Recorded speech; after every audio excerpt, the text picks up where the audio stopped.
Tes. Halo semuanya teman-teman, salam kenal, aku Irfan dari Coinstore. Thank you semuanya udah datang di acara meetup kita yang terakhir untuk tahun ini. Jadi kita udah ngadain meetup seperti ini tahun ini tuh setiap bulan kita ngadain di Indonesia. Jadi thank you guys for being part of this. Ini bakal jadi meetup kita yang terakhir di tahun ini. Sedikit background dari gimana kita mendesain acara-acara meetup kayak gini. Kita ngundang berbagai stakeholders di industri kripto di Indonesia. So could be regulators, communities, project founders, exchanges, untuk mereka saling network dan connect gitu ya. Oke, untuk acara Cryptalk kali ini main sponsornya adalah Zitrix, also supporting sponsors Brilliant and Guild Art. Okay, for the first speaker, I would like to welcome Clement. Clement Yo, Regional Manager of Indonesia for Coinstore.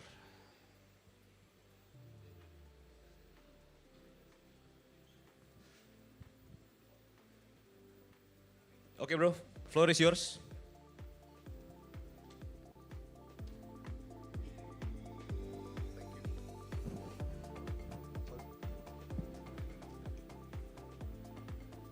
Selamat malam, good evening. Thanks, Irfan. So, once again, allow me to speak in English. Right? So, I'm from Singapore. My name is Clement. Clement Yo, I'm the Regional Manager in Southeast Asia from Coinstore. So, special thanks to our title sponsor, Zitrix tonight. The owner of the project, Dato' Fasli, is here as well. And also, big thanks to our sponsors and the rest of you for coming tonight. Okay? So without further ado, I'll just give a quick intro about our Cryptalk here tonight. Okay? We started a year back in October in Jakarta, where the first Cryptalk happened. And towards the end of 2023, this is gonna be the last Cryptalk, last event for this year. And we are happy and we are proud to wrap it up again in this homeland, Jakarta, Indonesia. And I'm very happy and blessed to see so many people joining us tonight. So your participation is actually part of a milestone that we achieved over the past year, and we look to meet more of you next year. All right? So allow me tonight to cover a bit on Coinstore. So I'll be giving some introductions and also some explanations of what we do and what we provide. Okay, so Coinstore, with what we call ourselves, our slogan, the first choice for the initial launch. All right, so if you may, follow me to the slides here. Next, please. Okay, so Coinstore ourselves, for those who don't know, we are actually a CEX, a platform that focuses on emerging high-growth markets. Okay, some of the target markets included South Africa, including Southeast Asia, of course, and the other parts of Asia. And we do have resources and dedicated team in United Kingdom, in places like Nigeria, like India especially, and also not to forget Dubai. Okay, and currently we are actually standing on covering almost 175 countries, servicing the users as well as project clients, Web3 clients, and Web3 partners worldwide. Okay, next please. Right, allow me to talk a bit on Coinstore's missions. Okay, so we wanted to establish ourselves as a world-class platforms, not just to users, but at the same time to empower the growth of Web3 projects on Web3 business, Web3 founders in the space, okay? And we're talking about global scale here. All right, next. A few keys that we focus in our missions, including integrity-driven values, okay? User values, long-term reason we are here to stay, okay? We're here to sustain. And also, we are continuously reflect and optimize what we do and what we can provide to the partners, to the users. All right. Next, please. Okay, some numbers, some datas. In case I'm blocking you, allow me to step aside. Okay, a few countries that we cover here. These are some of the composition of users in several countries. All right, we have achieved over the span of 3 years. Okay, we started in December 2020, where the Coinstore journey begins. And I'm so proud to say, this month we are celebrating our third anniversary.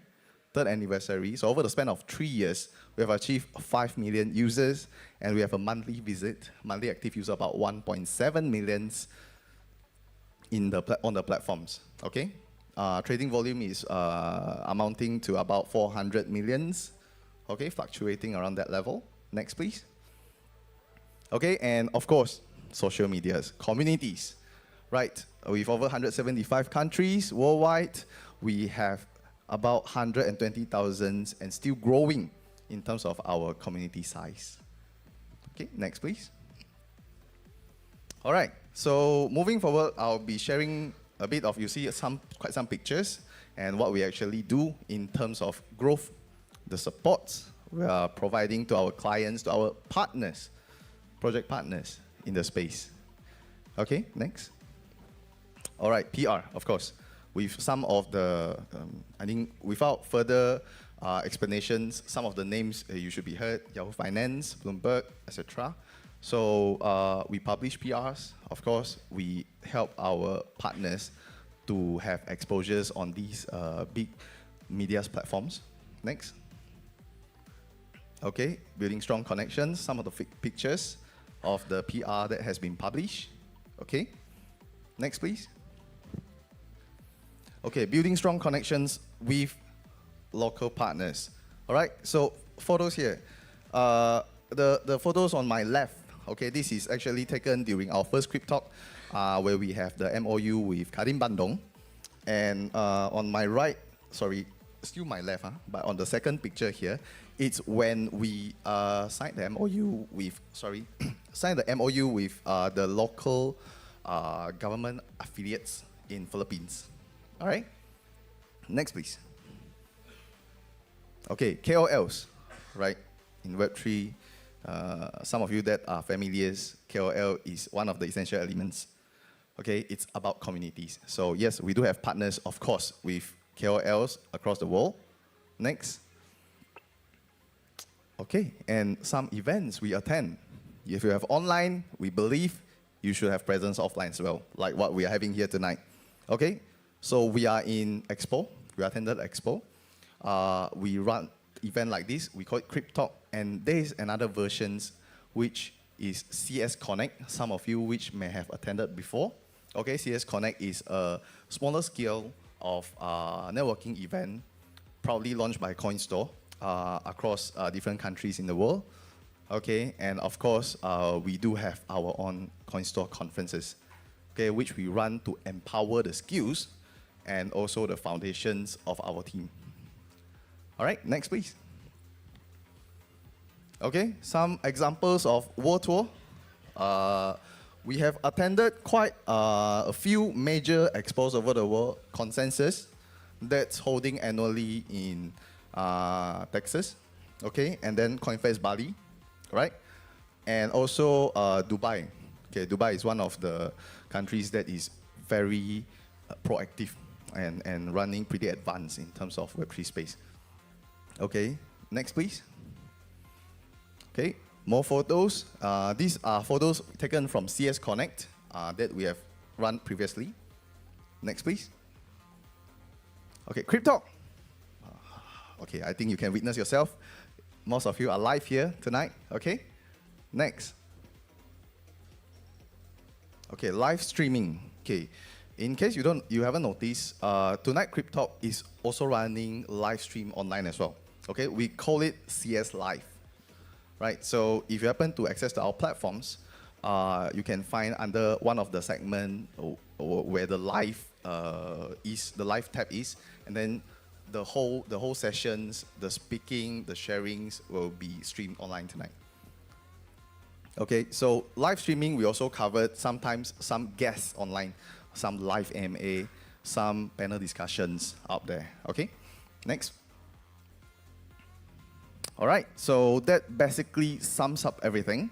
I think my last note here is, again, I'm very thankful for what we have been through over the past 3 years, and also the supporters that always be there with us, that have the trust in us. Yes, Coinstore, we are still growing, and we are happy of what we achieved so far, but we're not satisfied.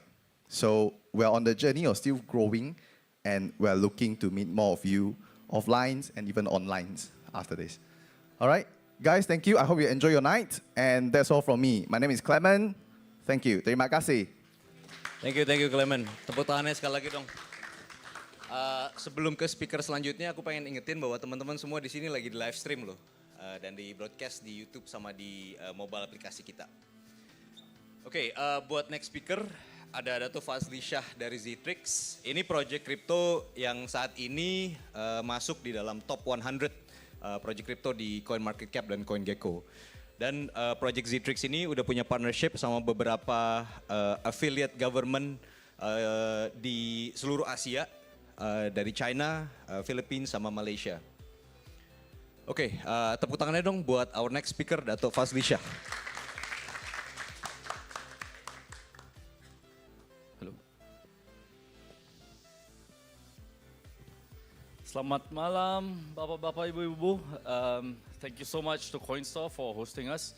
Dengan izin kalau saya bisa memberi the talk today in English, because I know that we have some viewers who are tuning in online, and also some attendees today who maybe are not speaking bahasa Indonesia, dan bahasa Indonesia saya juga kurang lancar, right? So, first of all, thank you so much for having us. I'm Fazli. I'm one of the co-founders of Zitrix, and tonight I want to share with you a little bit about our journey, the perjalanan Zitrix dalam membangunkan satu blockchain, and why we think we need to have a different approach. Then also our experience working with Coinstore. We did an IEO recently on Coinstore, and of course from here, like where we think the industry and of course our project is going to move ahead. So, as a background, I've been in tech for the last 20 years, and our company, MyEG, we've been doing traditional Web 2 or even starting from Web 1 kind of a business for the last 25 years. And we are the largest digital services provider for pihak pemerintah. So we do digital services online. So if you lived in a market like we do Malaysia, Philippines, Bangladesh, or also some work here with Bea Cukai in Indonesia.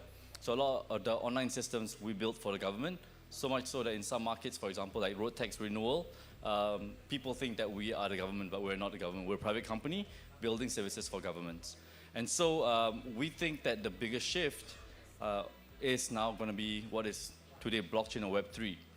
Because if you look at the history, around every setiap 2 dekad or every 20 years, there's a big shift in the way that we use technology. So in the 1960s, you are using a mainframe, right, a computer the size of this room, and communicating with very few other people or computers around the world. But in the 80s, there was the transition to personal computing atau PC. So today, I'm sure everybody has maybe a laptop, a PC at home, and even if you don't, you definitely have one in your pocket, so you have a mobile phone. So computing became very personal. But in 2000, that changed to what is today the internet. So lots of computers talking to each other and trading information and sharing information. So right now in 2020, we think the biggest shift will be how the data is actually shared, preserved, authorized, and secured within a network. That's why we think decentralized ledger technology or blockchain is a big game changer. But of course today, we don't just talk about blockchain, right? Because I think blockchain plus AI plus a lot of these new technologies is what people call Web 3. So we don't think it's just blockchain that's going to change, but we do think that blockchain is the foundational part that enables all these other changes. So we looked at really what's been happening in the blockchain space over the last 1 decade or 10 years. And of course, a lot of the major developments have been in the DeFi space, right? Whether from DeFi, you had NFTs, and then you had centralized services. So if you had to guess a number of how many people are really using blockchain today or crypto, I think the highest number in some reports is like 400 million people. But of course, I think we all know that a lot of people who use crypto have more than one wallet, right? Because they're counting number of wallets. So really, in our research, we think the number is really around 100 plus million people who have ever really used crypto, right? So how do you bring this number from 100 million to a billion, right? What is the change? So we do believe that the current progress right now is very good with DeFi, but it's definitely not going to get us to a billion very fast. And so we believe that the next transition has to be on how governments and businesses use blockchain. And the last 5-7 years, I think, have been very, very encouraging, because many companies have started using blockchain, but maybe not the public chains. They've used a Hyperledger or other variants of a private network. And we think that this is important for a business to do, because they have to kind of trial it within a closed environment before they can really use all the benefits of a public or open network.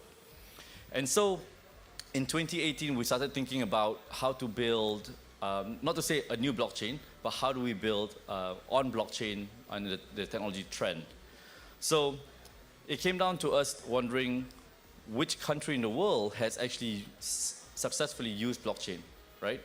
And the only country in the world today that has rolled out a national level public network is only China, which is ironic because China, of course, zero tolerance for crypto, but 100% support and encouraging for blockchain. In China, the national network is called Xinghuo, and it's very different than, for example, Ethereum, right? Xinghuo does over 100 million transactions a day, and if you compare that to Ethereum, that's 1 million transactions a day, or Bitcoin, 250,000 transactions per day.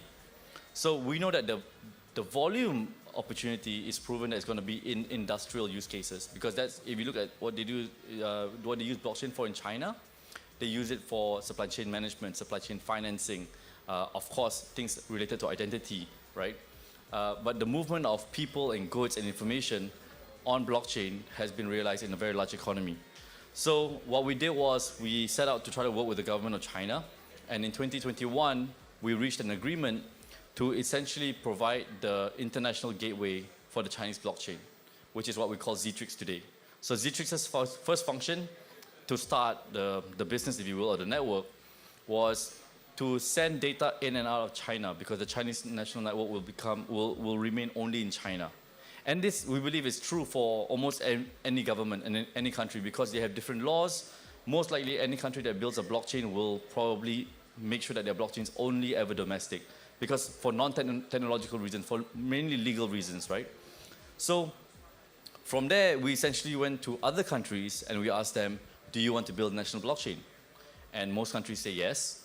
But you have to find a way to make this a positive ROI exercise for a government. If not, it's just using a lot of money, maybe some flashy words, but the government cannot realize any real revenue, and so it probably will not be able to sustain. That's why we leverage on our partnership with China, because if China has done supply chain management, supply chain financing, what we first try to introduce to countries is how do you do that across a border, right? So they have been able to do it from a port to Shanghai or Shanghai to Beijing, but how do you do it from, for example, Jakarta, right? Or Tanjung Priok, I think it's the name of your port, from Tanjung Priok to Shenzhen, right? Or Guangzhou. How do you do that? How do you do cross-border trade and the movement of goods with the data on blockchain, and how can you charge money for that or save money? So we launched our first product called Z-Trade on the Ztrix blockchain, and that was the first product we launched. And essentially what Z-Trade is when you export to China, because Chinese customs is already on blockchain, you send your, I believe in Indonesia, the word is surat asal or something, like basically certificate of origin, right? So it's the confirmation that the goods came from the country that the exporter says it came from. Now this process typically costs the exporter a few $1,000s and can take up to 3 or 4 days for your import into China to clear. When we do it on blockchain, we can bring down the cost by 40% and reduce the amount of time at the port by 40%. So this is a huge change for those exporting. So a lot of our initial use case in Ztrix was very enterprise facing, right? But of course we knew that how do you grow from this, because to work with every government, to work with lots of companies, is a very, very slow, long sales cycle process. So we worked with a lot of independent developers to build other decentralized applications on Ztrix. So much so that there was pressure from our developer community to say, it's very difficult to get people to use my app if the coin is not available on exchanges, which is the key reason that we decided to do an IEO, right? Honestly, we didn't think that we needed to do an IEO except to support our developer community. So before the IEO, Ztrix had already raised about 140 million US dollars because primarily we're a very enterprise-focused blockchain use case. So when we spoke to a lot of launch pads, of course Coinstore being one of them, we had to negotiate lots of different terms, right? Because we didn't want to do a very degen IEO because we had to balance this with the fact that we work with governments and companies. But at the same time, we also didn't want to do a very small IEO. Like some projects just use a small IEO to kind of get to market and then increase trading. So it had to be substantial, right? So that we can go back to governments and businesses and say that there's a serious demand from the retail market. So I'm very happy to share that at the end of October, we did an IEO on Coinstore. Initially, we planned for 5 million USDT as the IEO, but I think that sold out 2 days before the end of the IEO, and there was enough people complaining that we had to open up another 1 million. So we were very, very happy to report and be able to support a 6 million USDT IEO on Coinstore. And I think today, we continue to trade on Coinstore. We're also listed on Maxi and Bitforex, and obviously we have about another 5 exchanges lined up over the next year that we're listing on. And it's very important for us to find the right kind of exchange partners because the other hat I wear is I also run a regulated exchange in Malaysia, and we work very closely with Binance. So we're very familiar with maybe you can say like some of the more colorful things that people do on exchanges. And so we want to protect our community from that and not be abused by whales, right? So moving forward from the IEO, where we see this going is that we think when governments and businesses use blockchain, that's going to increase the number of users. But it's almost impossible to get all of the new users. So if you have 100 million people who have ever used crypto now, that's like 900 million more people that you need to teach Web3. And I think many of you who are already in Web3 or using your own Web3 tools like wallets, you know it's not very easy, right? I'm sure a lot of you have already lost at least one set of seed phrases. So we think that the next iteration of this has to be how do you enable people to use Web3 without having to have all the responsibility of Web3, right? Which is why self-sovereign identity and verifiable credentials are the key technologies that we think will move this ahead. Because this allows you to verify a person, and with that, you as a service provider can do things on their behalf, provide custody, but at the same time tie it to their identity so that you cannot abuse what happens to their assets. So very soon we'll announce a key partnership with a large corporate brand that I think many of you in Indonesia recognize and definitely is recognizable within Southeast Asia and throughout Asia. And hopefully that will be a demonstration of how you will probably use at least our next iteration of Web3 without ever having to make a Web3 wallet and manage it yourself, right? So for sure, maybe like some of you who are pro self-custody, total decentralization, maybe you think this is not a great outcome, but we do believe that this is the outcome that you need to enable a few hundred million more people to use crypto tools and blockchain. So moving forward, we also, because the kind of stuff that we're building is a very different than what you can just launch on a DEX or what you can just launch on a DGen community on Telegram, we saw a real value to working very closely with some key players. And so right now we're in the midst of finalizing and we will be launching a global accelerator program to support more projects that are building what we call Build Real, right? To build blockchain or Web3 solutions to real world use cases. To maybe even, you know, I had lunch with somebody today and they're complaining about the PLN, right? Because the electrical grid service in Indonesia, I don't understand all of it, but they say that he thinks he's paying way too much for his electricity. If you have solutions that you think you can use blockchain to improve or solve some of these real problems that are faced in the real world, we want to hear from you.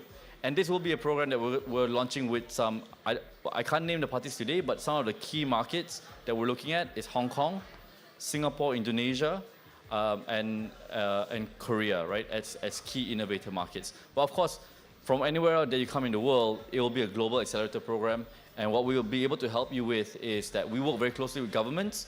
So if your real world use case requires coordination with governments and partnerships there, and partnerships with large companies, that's something that we want to hear about. At the same time, we also have some demand from guys who just want to build some degen tools, right? They want to build a DEX, they want to build other stuff which is native because they see an opportunity because Zetrix is a fairly new layer one and they can build layer one tools on top of that. That's fine too, right? We will be able to support the core or the mainstream crypto use cases today. But on top of that, the value add that we bring is that we want to work with you very closely with governments and large businesses. So again, look out for that announcement for our first kind of like public announcement of the corporate sponsorship. This is a business that's in multiple markets in Southeast Asia, but also within 2024, we'll be announcing a few key partnerships with very large Indonesian conglomerates, right? So we don't think we can build this ourselves, so that's why we're really trying to expand the community of developers and give you guys opportunities to, as I said, build real with blockchain. So thank you so much for the opportunity. Once again, I want to thank Coinstore for hosting us tonight. We've had a great run with them. We're very happy with the support that they've given us for the IEO, and even after the IEO with all of the series of CS Connects and Cryptalks. But again, I'm here. It's fairly easy to find me, right? I've got Zetrix written all over my chest. Come and say hi. Let's have a chat. If you want to find out more, just go to our website, zetrix.com. And our most active kind of like daily network is on our Telegram. So you go to the bottom of the website, you'll see our Telegram link. Join our Telegram and reach out to us. But please do look out for our accelerator announcement that's going to come in the next month or so. And if you're a builder, we want to hear from you and we want to build with you. Thank you. Thank you so much, Dato Fazlisha. Before you leave the stage, any questions from the floor? Ada yang mau nanya mungkin? Pakai bahasa Indonesia nggak apa-apa. I will answer any question except what is the price of Zetrix 1 year from now. Yes.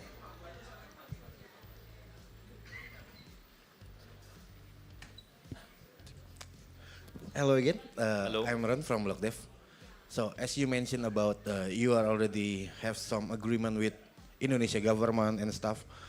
What is your main focus in Indonesia that you are looking for? I mean, maybe some roadmap until like Sure. another year or two. Yeah. So our go-to-market strategy in almost every country that we talk to is pretty much the same. We ask them, do you want to build a national blockchain? Every country says, yeah, we would love to. They have no idea what it is, but they would love to. And then we ask them, do you trade with China? Indonesia, similar to Malaysia, trades a lot with China. China is Indonesia's largest trading partner. So the trade use cases for us is the easiest sell.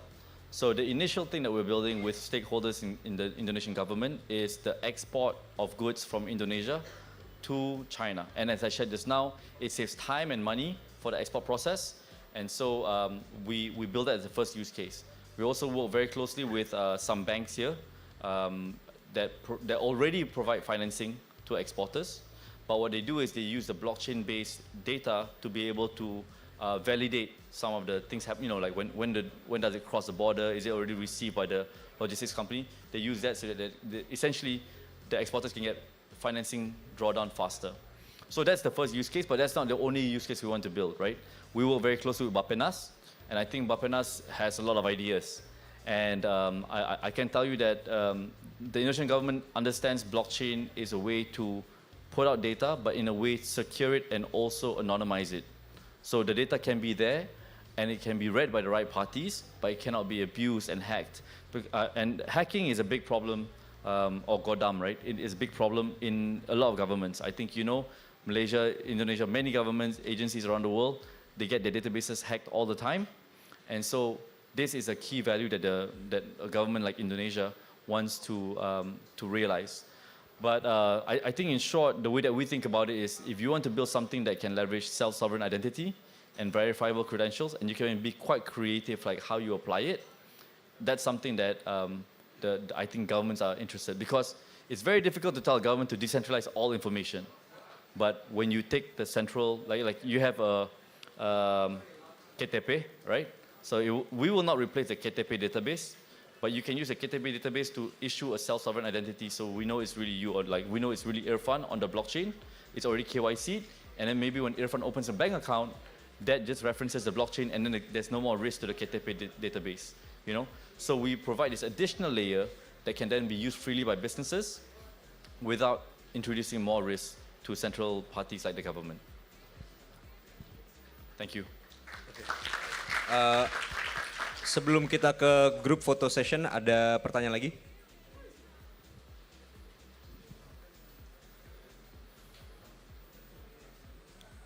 Oke, next speaker group photo.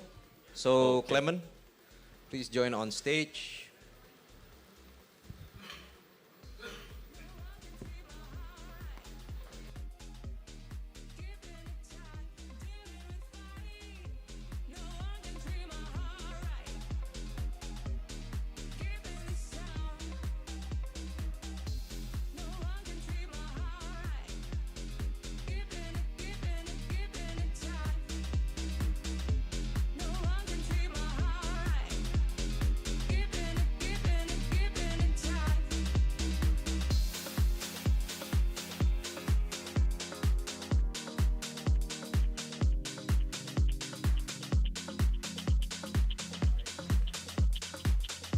Sebelum kita ke networking session, teman-teman semua mohon ke panggung untuk grup foto.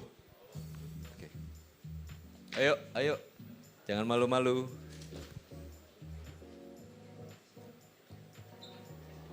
Yang di belakang juga semua ya ikutan foto bareng.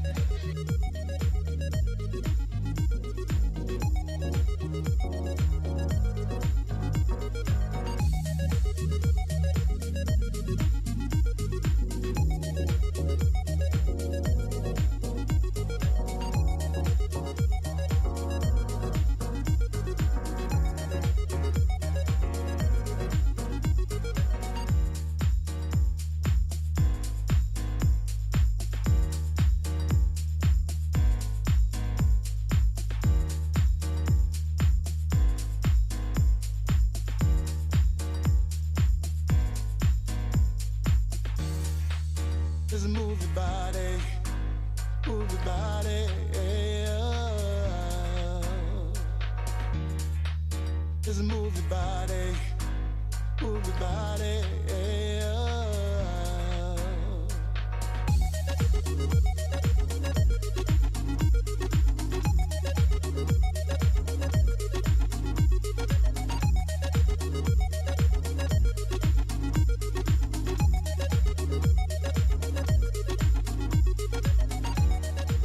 Just move your body, move your body. Just move your body, move your body.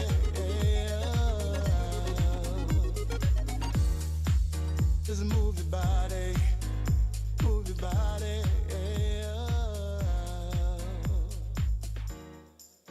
Just move your body, move your body.